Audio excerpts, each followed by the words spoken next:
아멘. 예, 오늘 은혜의 길이라는 제목으로 같이 말씀을 묵상해 보고자 합니다. 여러분들 여행 다녀보셨죠? 여행 가게 되면은 우리가 여행 짐을 이제 준비하게 되는데, 전에도 한번 말씀을 드린 적이 있지만은 여행을 많이 다니는 분들은 짐이 가볍고, 여행에 좀 경험이 별로 없는 분들은, 저 같은 사람은 짐을 또 많이 쌓는 준비하는 그런 경우고요. 근데 우리가 여행을 우리 인생이라고 좀 비유를 해보면 짐이 많다는 건 그만큼 무겁다는 거죠. 내가 지고 가야 할 짐이 많다 그러면 무거울 수밖에 없죠. 그 무거운 짐을 지고 내가 여행을 다니거나 또 내 인생길을 걸어간다면 당연히 감당하는 것이 쉽지 않을 겁니다. 가볍게 하는 방법이 뭡니까? 짐을 덜어내는 거죠. 불필요하다 생각되는 것들을 짐을 덜어내는 거죠. 우리 인생에도 마찬가지죠. 우리가 너무 많이 짐을 끌어안고 있으면 무거울 수밖에 없는 거죠. 그래서 그 가벼운 인생 여행을 위해서 우리가 해야 할 작업들은 좀 우선순위에 따라서 우리가 내려놓을 것들을 하나씩 내려놓는 그런 삶을 살아야 되지 않을까라는 생각을 제 말씀을 준비하면서 제 개인적으로 그런 묵상을 하게 됐어요. 이게 내려놓는 훈련. 그러니까 내려놓는다는 것이 내가 쥐고 있는 이 손에 쥐고 있는 이걸 놓는다는 것이 어떤 면에서는 굉장히 쉬울 것 같은데 어려워요. 이제 내려놓으면 이제 가벼워지는 것입니다. 오늘 이제 에스라가 여행을 이제 바벨론에서 예루살렘으로의 여행을 이제 시작하게 되는데, 그 길을 가면서 우리가 이제 8장에 가서 또 살펴보겠지만은 그의 여행길에서 하나님이 그 에스라와 또 귀환길에 함께하는 백성들에게, 유다 백성들에게 정말 이렇게 은혜를 부어주시는 것을 볼 수가 있습니다. 그래서 오늘 제목을 은혜의 길이라 이렇게 제목을 붙여봤습니다. 7장 28절 우리가 조금 전에 읽었는데, 거기 보면 그런 표현이 나오죠. 은혜를 얻게 하셨도다. 한번 따라 하십시다. 은혜를 얻게 하셨도다. 이게 문법적으로 말하면 은혜를 크게 더하도록 하셨도다, 이런 뜻이에요. 은혜를 크게 더하도록 하셨다. 그러니까 은혜를 얻는 정도가 아니라 그 은혜를 더 크게 얻도록 하셨다, 이런 뜻입니다. 은혜라고 하는 것이, 이 단어가 여기서 사용된 단어가 헤세드, 히브리어로 헤세드입니다. 언약적 사랑이거든요. 그러니까 하나님의 백성들에게 보여주시는 그런 언약적 사랑. 어떻게 보면 하나님이 그의 백성들을 다루어 가실 때 하나님의 어떤 섭리 속에서 모든 것들이 이제 이루어지고 있거든요. 그러니까 하나님의 백성은 하나님의 것이기 때문에 그분이 모든 걸 주관하고 있는 거죠. 아멘이신가요? 그러니까 하나님이 모든 걸 주관하고 있다는 차원에서, 그렇다면 그분이 당연히 책임을 져야 되지 않겠습니까? 그분이 책임지시는 인생이죠. 그분이 그 때에 따라서 베풀어 주시는 호의가 있는데, 그게 은혜라고 하는 것입니다. 얻게 하셨도다라고 하는 히타라고 하는 히브리어를 보니까, 사전에 보니 펼치다, 이런 뜻이 있습니다. 하나님이 그 은혜를 펼쳐 놓는 거예요. 아니, 길게 이렇게 늘리다, 이런 뜻도 있거든요. 하나님의 은혜라는 것이 아주 단편적인 은혜가 아니라 아주 길게 보면 쭉 늘어져 있는 거예요. 펼쳐져 있는 거죠. 7장 27절의 말씀도 한번 좀 볼까요? 우리 조상들의 하나님 여호와를 송축할지로다. 그가 왕의 마음에 예루살렘 여호와의 성전을 아름답게 할 뜻을 두시고, 이 하나님께서 은혜를 크게 더하실 때에 누구의 마음을 움직이셨냐면 바사의 왕들을 움직이셔서 그들로 하여금 에스라와 그 백성들에게 각별한 호의를 베풀도록 강권하셨다, 이런 뜻이죠. 그래서 28절의 말씀에 다시 보면 내 하나님 여호와의 손이 내 위에 있으므로 내가 힘을 얻어 그랬어요. 하나님의 그 권능이, 하나님의 능력이 에스라와 함께해서, 은혜죠. 그런 은혜가 함께해서 에스라가 아주 마음을 담대하게 할 수 있었다, 이런 뜻입니다. 자, 여러분, 그렇다면 한번 우리가 본문 속에서 그 은혜가 도대체 무엇이었는지를 한번 찾아봐야 되겠습니다. 어떤 은혜를 도대체 베풀어 주셨는가? 구체적으로 에스라와 그의 백성들에게, 유다 백성들에게 베푸신 하나님의 은혜가 구체적으로 무엇이었느냐를 우리가 본문 속에서 묵상하면서, 오늘 동일하게 우리 인생길에도 주님은 에스라와 그 백성들에게, 유다 백성들에게 베푸신 은혜를 오늘 저와 여러분에게도 베풀어 주시는 줄 믿으시기 바랍니다. 그래서 오늘 우리가 그 묵상을 가지고 기도할 겁니다. 하나님, 오늘 에스라와 유다 백성에게 베푸신 그 은혜를 저와 우리의 자녀들과 우리 교회와 또 이 땅 위에 베풀어 주소서. 우리가 이렇게 기도할 것입니다.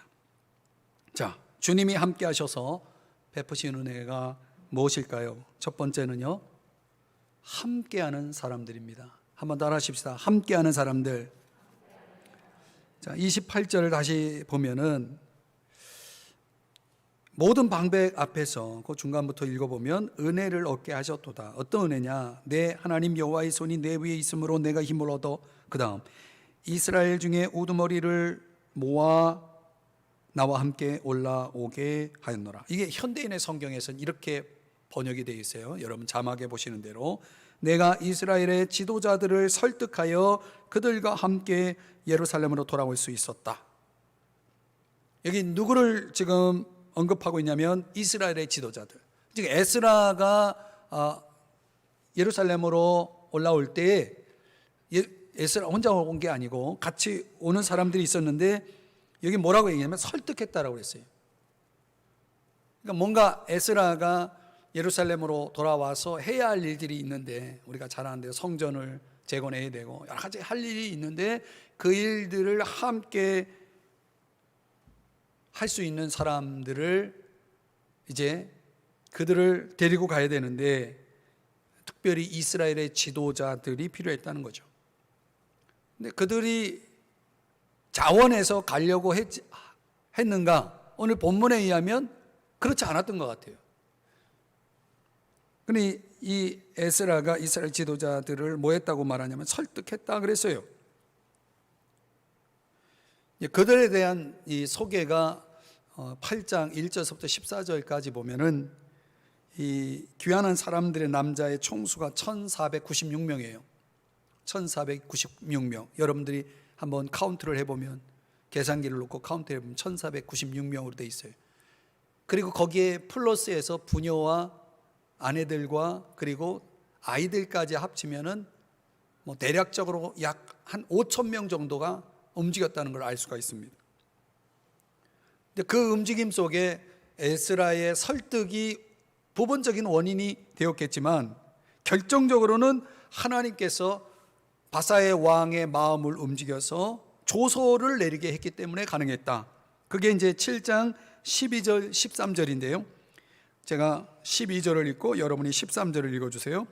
모든 왕의 왕 아닥사스다는 하늘의 하나님의 율법의 완전한 학자 겸 제사장 에스라에게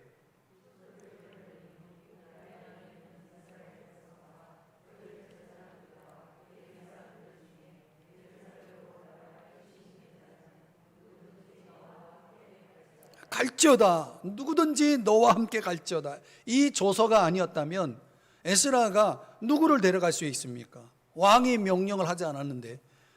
그러니까 아무리 에스라가 설득을 했다 해도 그게 부분적인 원인이 될 수도 있겠지만은 먼저 선행적으로 아닥사스다 왕의 조서가 있었기 때문에 가능했다. 그 조서를 내리게 한 그 배경에는 하나님의 섭리, 하나님의 강권하심이 있었다는 것이죠. 그러니까 하나님이 일하시는 방법은 뭐냐면 사람이라는 거예요. 그러니까 한 지도자, 왕을 감동시켜서 하나님의 계획을 펼쳐 가시는 것입니다. 근데 에스라가 나 혼자 간다면 그 일을 이룰 수 있었는가?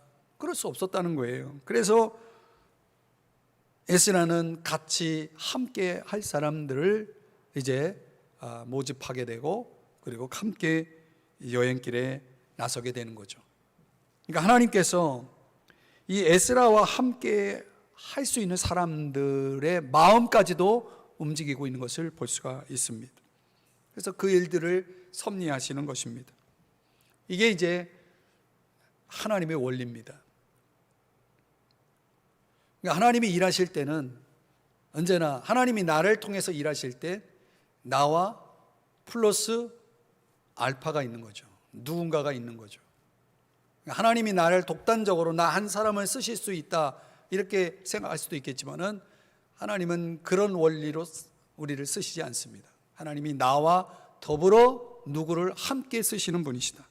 예수님이 공생의 사역 가운데 제일 먼저 하신 일이 뭡니까? 사역 초기에 제일 먼저 예수님께서 하신 중요한 사역이 있었어요. 그게 뭐냐면 제자를 선택하는 일이었다고. 예수님이 하나님의 아들이신 분이 제자들이 뭐가 필요했겠어요? 혼자서도 얼마든지 사역할 수 있는데, 그러나 예수님도 제자를 선택해서 그들과 함께 사역을 했다. 이게 뭡니까? 우리에게 본을 보여준 거예요. 이 일을 위해서 누가복음에 말씀해 보니까 예수님은 제자를 선택할 때 기도하시더라고요. 밤이 새도록 기도했다라고 누가복음에만 이 부분이 나와 있어요. 다른 복음서에는 그냥 제자를 선택했다고 하는데 누가복음에서는 밤이 새도록 기도한 후에 제자를 선택했다라고 부르셨다라고 말씀을 하거든요. 그러니까 그만큼 우리 인생 속에는 사람을 선택하고 사람을 만나는 문제가 굉장히 중요한 문제라는 것을 보여줍니다. 여러분, 인류 음악 역사상 가장 큰 사랑을 받는 그룹이 누군지 아십니까? 인류 역사상 가장 큰 사랑을 받는 그룹 모르시나요? BTS. 원래 BTS가 나오기 전에 비틀즈라는 그룹이 있었어요. 요즘 아이들은 모를 수도 있는데, 이 비틀즈가 그렇게 명성을 알리고 정말 그들의 성공, 대단한 성공이죠. 그리고 그 성공 뒤에 이 브라이언 앱스타인이라고 하는 사람이 매니저로 있었다는 거예요.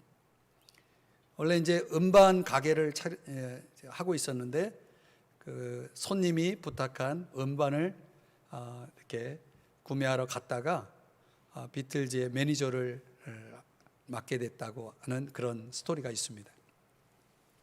근데 원래 굉장히 비틀즈가 촌스러웠다고 그래요. 별로 유명하지 않은 무명한 그룹이었는데 이 브라이언 앱스타인이 그 비틀즈, 그 유명한 비틀즈를 만들어낸 그런 사람으로 알려져 있습니다. 그런데 이제 33살에 이 비틀즈의 그 매니저인 브라이언 앱스타인이 죽어요.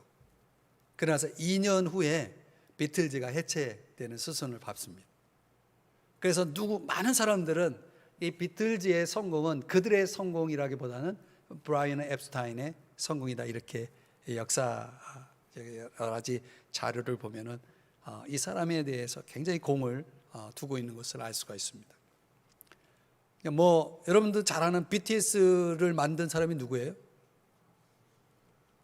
아시는 분들이 있네. 야, 대단하시다.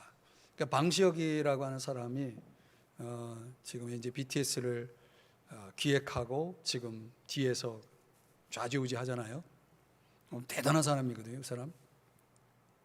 어떻든 뭐 지금 뭐 그런 사람 이야기하려고 하는 것이 아니라 그렇게 성공한 사람 뒤에는, 성공한 어떤 그룹 뒤에는 분명히 그들을 결정적으로 도운 조력자들이 있었다는 것이죠. 그러니까 오늘 내가 성공의 자리에 있다면 이 성공한 나를 있게 한 어떤 조력자가 분명히 있는 것이죠. 그러니까 내 개인으로 보더라도 그렇고 기업도 마찬가지고 교회도 마찬가지고 국가도 마찬가지인 거죠. 그러니까 좋은 사람, 좋은 동역자, 좋은 조력자, 좋은 헬퍼를 가지고 있는 사람, 그래서 인생을 성공적으로 살아가는 사람들의 그런 역사를 우리는 많이 발견할 수가 있습니다. 에스라가 왜 그가 왕의 허락을 받고 갈 수 있는 여건 속에서 그는 홀로 가지 않고 왜 사람들을 설득해서 그 사람들을 굳이 그 위험한 여행길, 굉장히 위험한 여행길이라는 것을 8장에서 보여주고 있는데 굳이 그렇게 많은 사람들을 데리고 갈 필요가 없었는데 왜 그렇게 했느냐라고 하는 거예요.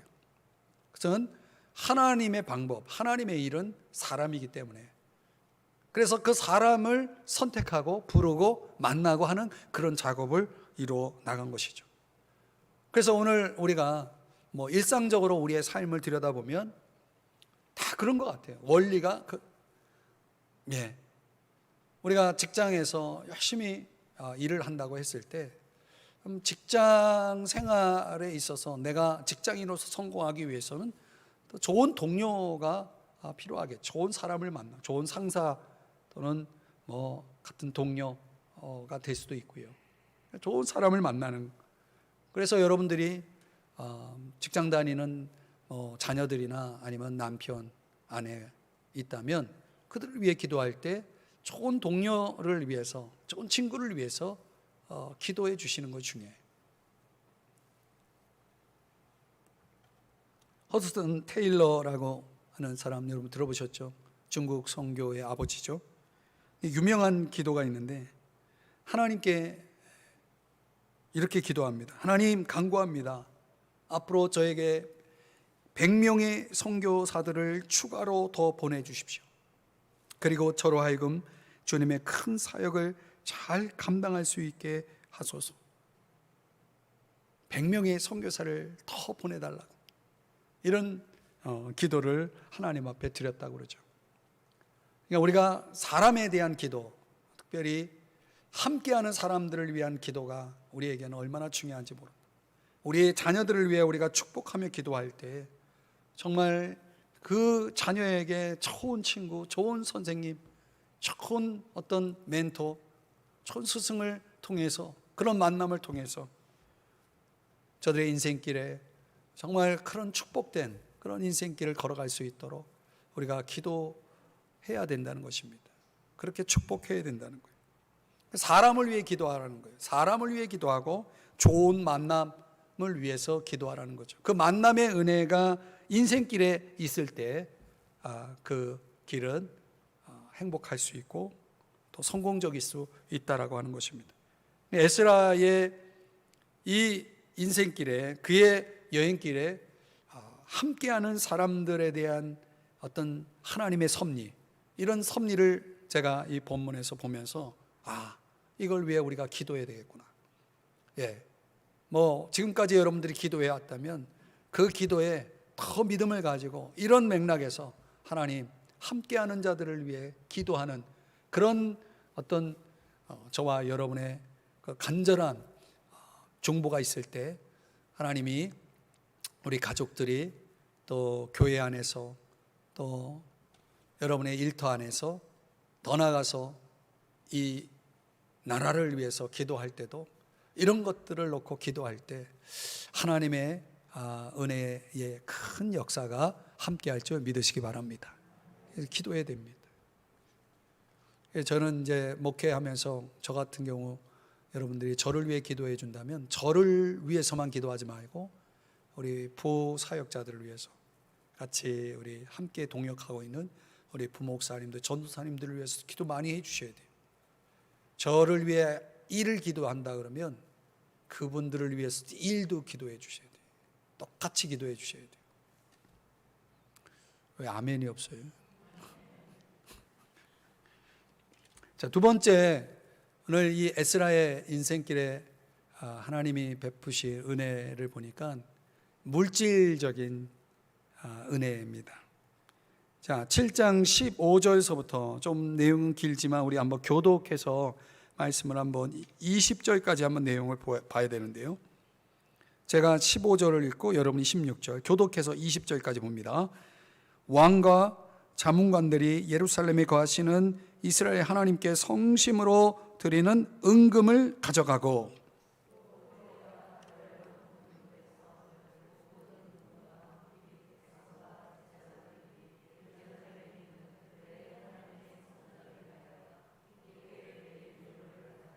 그들의 돈으로 수송아지와 수양과 어린 양과 그 소재와 그 전제의 물품을 신속히 사서 예루살렘 내 하나님의 성전 제단 위에 드리고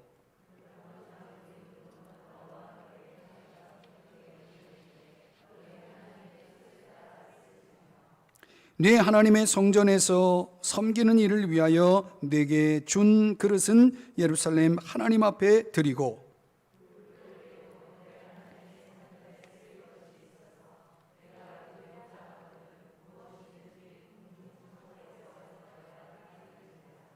아멘. 자, 이런 내용들을 보면 에스라의 그 신앙과 인격이 얼마나 그 이방 사람들에게 감화가 있었는가, 얼마나 감동을 주었는지를 알 수가 있습니다. 뭐 필요한 걸 다 지금 가져가라고 지금 이야기하잖아요. 근데 사실 이거는 에스라의 인격과 그 덕성의 원인을 둘 수가 있겠지만은 이사야 60장 5절의 성취거든요. 한번 또 읽어볼까요? 현대인의 성경으로 한번 읽어봐요. 시작. 그때 너는 이것을 보고 희색이 만면하여 너무 기쁜 나머지 흥분하여 가슴이 두근거릴 것이다. 이것은 바다의 부와 모든 민족의 재물이 너에게 돌아올 것이기 때문이다. 이 이사야 60장 5절의 말씀대로 이 예언의 말씀의 성취라고 보면 되는 겁니다. 아닥사스다 왕이 에스라와 유다 백성들에게 뭘 제공해 주고 있는 겁니까?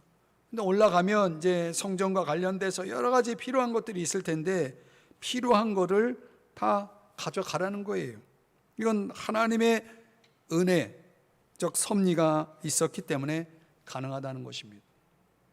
여러분, 이게 다 필요한 것이기 때문에 하나님이 주신 거예요. 이게 인간적인 욕심으로 주어진 것이 아니라 하나님의 그 간섭, 하나님의 섭리 속에서 볼 때에 이거는 필요한 것이었고 필요한 것을 주셨다는 거죠. 아까 허드슨 테일러 선교사의 이야기를 했지만은 허드슨 테일러가 선교를 할 때 그 원칙 가운데 하나가 뭐냐면 그거였다고 그래요. 하나님의 채우심을 의뢰하라. 한번 따라 하십시다. 하나님의 채우심을 의뢰하라. 제가 이제 이 단어를 그 112 기도에 많이 이렇게 종종 사용하는 단어거든요. 채우심이라는 이 단어를. 그러니까 허드슨 테일러의 그 선교를 소위 말하는 페이스 미션 이렇게 가지고 믿음 선교라고 이렇게 보통 얘기하는데, 이 어느 날 그 허드슨 테일러가 관리하던 병원에 큰 위기가 왔다는 거예요. 어느 직원이 이제 와가지고 선교사님한테 큰일 났습니다. 음식이 다 떨어졌습니다. 이 쌀 포대가 바닥에 났습니다. 이렇게 이제 보고를 한 겁니다. 이 허드슨 테일러가 그 말을 듣고 당황하지 않고 아주 침착하게 이렇게 답했다는 거예요. 그렇다면 주께서 공급하실 때가 가까이 왔군요. 이렇게 대답을 했다는 거예요. 아주 유명한 일화입니다. 바닥이 났다면 그 다음은 이제 주님이 일하실 시간이 가까이 왔다라고 그렇게 말하는 것입니다. 그래서 이 믿음의 선교, 유명한 그 허드슨 테일러의 믿음의 선교의 대원칙 가운데 하나가 그겁니다. 하나님께만 구하라. 하나님께만 구하라. 그러니까 하나님의 일을 할 때 하나님께서 그분의 일을 할 때에는 그분의 일에 필요한 모든 걸 공급하신다는 믿음. 그러니까 하나님이 우리에게 허락한 어떤 일들이 이게 하나님의 일이고 또 하나님의 방법으로 진행이 된다고 했을 때 하나님 반드시 필요한 것들을 채우신다라고 하는 그 믿음을 이 허드슨 테일러가 그 믿음 선교를 하면서 주장을 했고 또 그런 역사들을 많이 경험했다는 것을 그런 역사적인 자료가 많이 제공해 주고 있습니다. 그래서 그가 이제 한 말 가운데 아주 이 말은 굉장히 유명한 말인데 한번 여러분들이 꼭 듣고 기억해 두었으면 좋겠어요. 하나님의 방법으로 행해지는 하나님의 일에는 결코 하나님의 양식이 모자라는 법이 없습니다. 정말 짧은 말이지만은 이 말 속에 말 그대로 정말 하나님을 향한 믿음이 그대로 녹아져 있는 것을 알 수가 있습니다. 이 하나님의 절대적 주권에 대한 신뢰, 이게 하나님이 기뻐하시는 일이고 이게 하나님이 원하시는 방법이고 이것이 하나님께서 뜻하신 거라면 하나님이 여기에 필요한 것들은 하나님이 책임져 주신다는 이런 절대적 믿음이 오늘 이 허드슨 테일러에게 있었을 뿐만 아니라 에스라도 그런 믿음을 가지고 있었던 거죠. 하나님은 함께할 사람만 붙여준 것이 아니라 필요한 물질을 그에게 제공해 주었다는 것입니다. 그렇기 때문에 오늘 저와 여러분이 현대를 살아가면서 이 세상을 살아가면서 중요한 건 돈이 아니라는 거죠. 물질이 아니라는 거죠. 뭐가 중요한 겁니까? 이게 하나님이 원하시는 거냐? 하나님이 기뻐하시는 거냐? 그러니까 우리가 하나님에게 초점을 맞추고 있다면 내가 하나님이 기뻐하시는 일을 하고 있고 하나님이 기뻐하시는 삶을 살고자 하고 하나님의 방법으로 살고자 할 때 하나님은 반드시 필요한 것을 채우신다라고 하는 믿음을 여러분도 가지시기를 주의 이름 축복합니다. 빌립보서 4장 19절 유명한 말씀인데 우리 한번 같이 읽어봐요. 시작. 나의 하나님이 그리스도 예수 안에서 영광 가운데 그 풍성한 대로 너희 모든 쓸 것을, 제가 좋아하는 단어가 나왔어요. 채우시리라. 채우시리라. 그냥 채워주시는 게 아니라 모든 쓸 것을 채우시리라. 이 믿음을 가지시기를 바랍니다. 그러니까 인생길에서 에스라뿐만 아니라 우리에게도 이런 은혜가 있어야 하지 않겠습니까? 그런 은혜의 길을 걸으시기를 바랍니다. 그러니까 하나님은 필요한 것을 채우시는 분이시다라고 하는 것이, 그것이 우리의 믿음이라면 누구에게 채우시냐는 거예요. 하나님이 기뻐하시는 사람, 하나님이 함께하는 사람, 하나님을 위해서 사는 사람, 그런 사람에게 은혜의 길이 열려지는 것입니다. 마지막으로 세 번째, 이 에스라에게 베푸신 은혜를 보니 7장 25절에 소개되고 있는 하나님의 지혜입니다. 자, 25절의 말씀 한번 같이 또 읽어보겠습니다. 시작. 에스라여, 너는 내 손에 있는 내 하나님의 지혜를 따라 내 하나님의 율법을 아는 자를 법관과 재판관을 삼아 강 건너편 모든 백성을 재판하게 하고 그중 알지 못하는 자는 너희가 가르치라. 아멘. 여기 중간에 보니까 너는 내 손에 있는 내 하나님의 지혜를 따라 그랬어요. 지혜를 따라. 그리고 재판하게 하고 가르치라, 이런 표현이 나오죠. 그러니까 에스라에게 사람이 필요했고 물질이 필요했지만 더 필요했던 게 뭐냐면 바로 이거죠. 하나님의 지혜. 여러분, 우리가 이 세상의 인생길 속에서 사람도 잘 만나야 되고 필요한 물질도 있어야 되겠지만 정말 있어야 될 것은 뭐냐? 이거예요. 하나님의 지혜.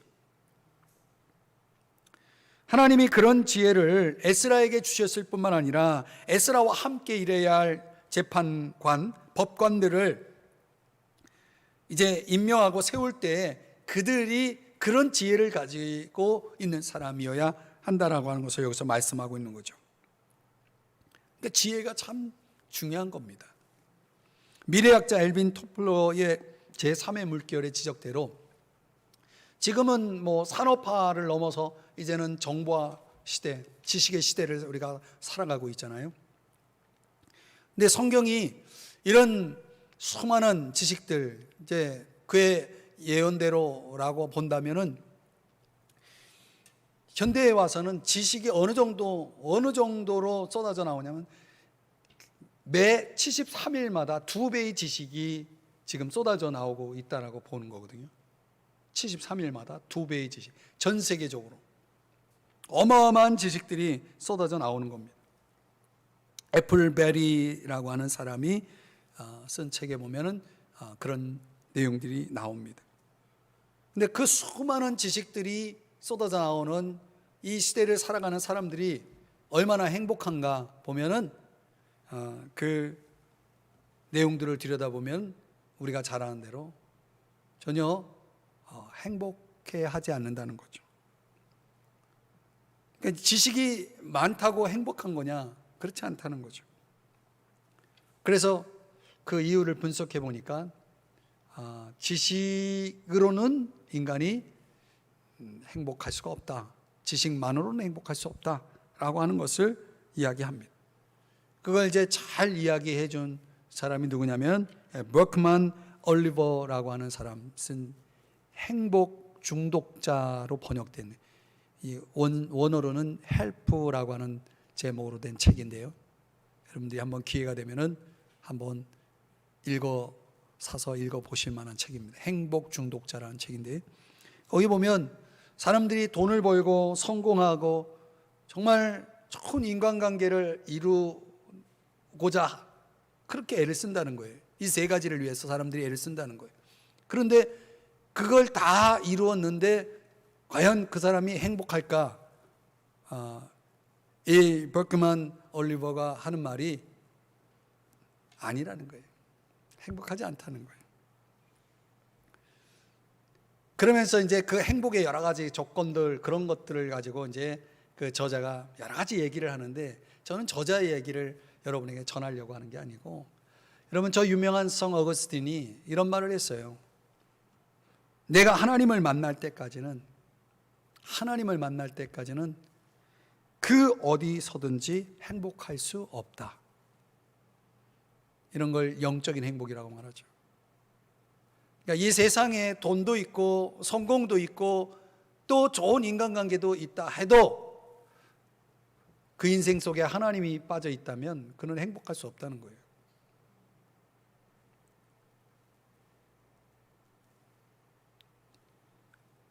이게 뭡니까? 결국은 지혜를 강조하는 거 아니겠어요? 하나님으로부터 오는 지혜. 하나님으로부터 오는 지혜. 그래서 저 유명한 솔로몬이 잠언 9장 10절에서 뭐라고 말씀합니까? 우리 한번 같이 읽어봐요. 시작. 경외하는 것이 지혜의 근본이요 거룩하신 자를 아는 것이 명철이니라. 아멘. 하나님을 경외하는 것, 하나님과의 관계, 하나님과의 만남, 이것이 지혜고, 이 지혜가 주어지지 않는 한 어떤 것으로도 인생은 참된 행복을 누릴 수가 없다라고 하는 것을 말씀하는 것입니다. 그래서 우리 인생길에는 반드시 사람도 있어야 되고 물질도 있어야 되지만 지혜가 있어야 된다. 이거는 달리 얘기하면 하나님이 있어야 된다는 거예요. 하나님이 있어야 된다는 거예요. 가정에서, 직장에서, 또 더 넓게는 나라를 놓고 볼 때에 어디에도 지혜가 필요 없는 것은 없습니다. 그래서 얻을 수 있습니까? 야고보서 1장 5절에 뭐라고 말씀합니까? 하나님께 구하라 그랬어요. 하나님께 구하라. 지혜를 어떻게 얻을 수 있어요? 위로부터 오는 지혜. 하늘의 지혜를 어떻게 얻을 수 있습니까? 하나님께 구해야 된다는 거예요. 에스라에게 준 선물, 이 지혜가 결국은 하나님이 주신 지혜고 기도로 얻을 수 있는 지혜였다는 거죠.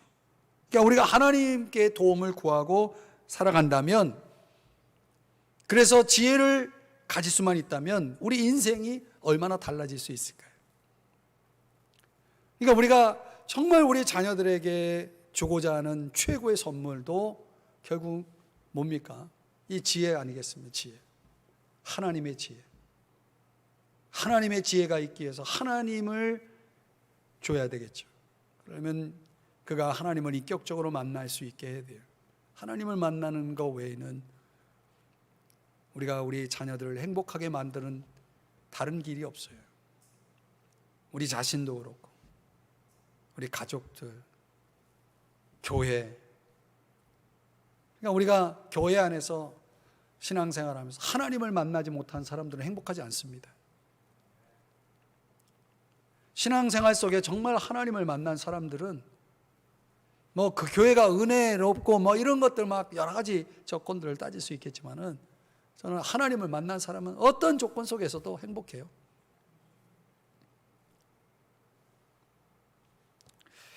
이제 말씀을 좀 정리해 보겠습니다. 에스라의 예루살렘 여행길을 좀 이렇게 추적해 보니까, 그 길에는 과연 이 세 가지가 하나님이 부어주신 은혜였다는 것을 알 수가 있습니다. 사람, 물질, 지혜. 근데 이 세 가지가 에스라와 그 귀향길의 백성들에게만 주어진 것이 아니라 저와 여러분의 인생길에도 허락해 주시는 은혜인 줄 믿습니다. 주님은 어떤 분이십니까? 우리가 믿는 예수님은 어떤 분이세요? 요한복음 1장 14절 16절의 말씀에 보니까 이렇게 말씀을 하잖아요. 말씀이 육신이 되어 우리 가운데 거하시며 우리가 그의 영광을 보니 아버지의 독생자의 영광이요 은혜와 진리가 충만하더라 그랬죠. 은혜가 충만하신 분이라고 그랬잖아요. 우리가 믿는 예수님이 은혜가 충만하신 분이에요. 16절에 보니까 우리가 다 그의 충만한 데서 받으니 은혜 위에 은혜로라. 할렐루야. 그러니까 우리가 그 충만한 은혜의 주님으로부터 우리가 은혜를 받으면서 살아가야 되는 것입니다. 그러기 위해서 우리가 어떻게 해야 되겠습니까? 히브리서 4장 유명한 말씀, 여러분이 암송하고 있는 말씀 4장 16절에 보니까 은혜의 보좌 앞에 담대히 나가야 된다고 그러잖아요. 15절 말고 16절 말씀에 보니까, 그죠? 은혜의 보좌 앞에 담대히 나가라고 그러잖아요. 때를 따라 돕는 은혜를 얻기 위해서. 사람의 은혜, 물질의 은혜, 지혜의 은혜를 위해서 우리가 수시로 때를 따라서 정말 그분을 찾고 그분의 보좌 앞에 우리가 머물러 있다면 우리 주님이 반드시 은혜 위에 은혜를 더하여 주실 것을 믿습니다. 그러니까 우리가 이 은혜의 길을 걸어가기 위해서 가장 초점은 그거죠. 결국은 그 세 가지가 우리가 필요한데 그 세 가지를 주시는 분이 누구냐는 거예요. 예수님이죠. 예수님이 우리의 삶의 초점이 되어야 되는, 중심이 되어야 되고 우선순위가 되어야 하지 않겠습니까? 그럼 그 주님은 어디 계시는가요? 주님은 어디 계시는가요? 요한계시록 3장 20절에 보니까 이 말씀이 갑자기 제 마음에 확 떠오르더라고요. 말씀 준비하는데 다 같이 읽어봅니다. 시작. 볼지어다 내가 문 밖에 서서 두드리노니 누구든지 내 음성을 듣고 문을 열면 내가 그에게로 들어가 그와 더불어 먹고 그는 나와 더불어 먹으리라. 아멘. 주님이 어디 계시냐는 거예요. 우리 문 밖에, 우리 앞에 계시는 거예요. 우리 앞에. 주님은 항상 준비되어 있다는 거예요. 우리가 마음의 문을 열고 그분을 초청하면 그는 얼마든지 들어오셔서 우리에게 은혜 위에 은혜를 더하시는 그런 역사를 이루신다라고 말씀하고 있는 것입니다. 언제든지 그분을 찾으면 그분은 우리를 만나 주시는 거예요. 주의 은혜가 임하면 좋은 사람을 붙여주실 거예요. 필요한 물질을 채워주실 거예요. 하나님의 은혜를 부어주실 거예요. 그분만 있다면, 그분을 찾는다면 우리는 말 그대로 은혜의 강물에 푹 잠겨서 살아가게 될 것입니다. 주님의 은혜가 넘치기를 축복합니다. 주님의 은혜가 여러분의 인생을 다스려 주시기를 축복합니다. 우리의 가정에서 또 자녀들의 인생 속에 교회와 이 나라 이 민족 가운데 하나님의 은혜의 강물이 흘러 넘칠 수 있도록 여러분 주님을 찾으십시다. 주님을 찾으십시다. 주의 이름을 부르십시다. 할렐루야.